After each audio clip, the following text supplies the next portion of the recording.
মাফ করলে আলাদা শান্তি আছে ভাই। আপনি মাফ করবেন, দেখবেন আপনি দিন শেষে ভালো আছেন।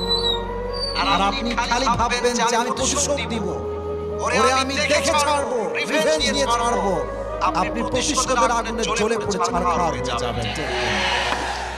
So you have to forgive everyone from your heart. মন থেকে মাফ করবেন, হৃদয়ের প্রশান্তি দান করবে। একজন আওয়াজ দিয়ে বলেন, তিনি কে?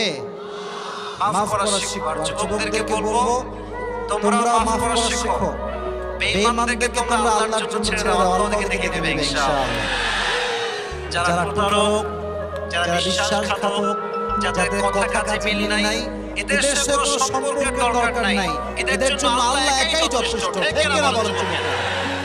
আমরা তো বড় মনের মানুষ, আমরা তো ব্রড মাইন্ডেড পার্সোনালিটি বিলং করি। আমরা মাফ করে দিব, বাদ বাকি আল্লাহ ভরসা। ঠিক না যুবকেরা? তাহলে প্রথম মেসেজ আজকে এই মাহফিলে, এই যে আমাদের হৃদয়টা আছে, এই হৃদয়ে কোনো হিংসা বিদ্বেষ থাকবে না, কারোর জন্য কোনো প্রতিশোধ থাকবে না। একটা সুন্দর হাদিস শোনাই। নবীজি বলেছেন, আমার জীবনের সবচেয়ে বড় আমল তোমরা জানো? সাহাবায়ে কেরাম বললেন, ইয়া রাসূলুল্লাহ, বলেন কি আমল যেটা সবচেয়ে বড় আমল? নবীজি বলেন, কোনো তাহাজ্জুদ নয়, এটা কোনো দান নয়।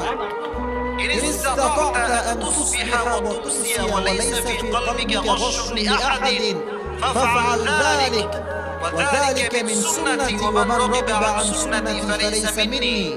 নবীজি বলেন, আমার জীবনের সবচেয়ে বড় সুন্নাত আমল হচ্ছে তুমি এক রাত কিংবা একটা দিন এমন ভাবে অতিবাহিত করবে যে তোমার হৃদয়ে কারোর জন্য কোনো হিংসা বিদ্বেষ থাকবে না। এটাই আমার সবচেয়ে বড় আমল। সুবহানাল্লাহ। একজন সাহাবী যে সবাইকে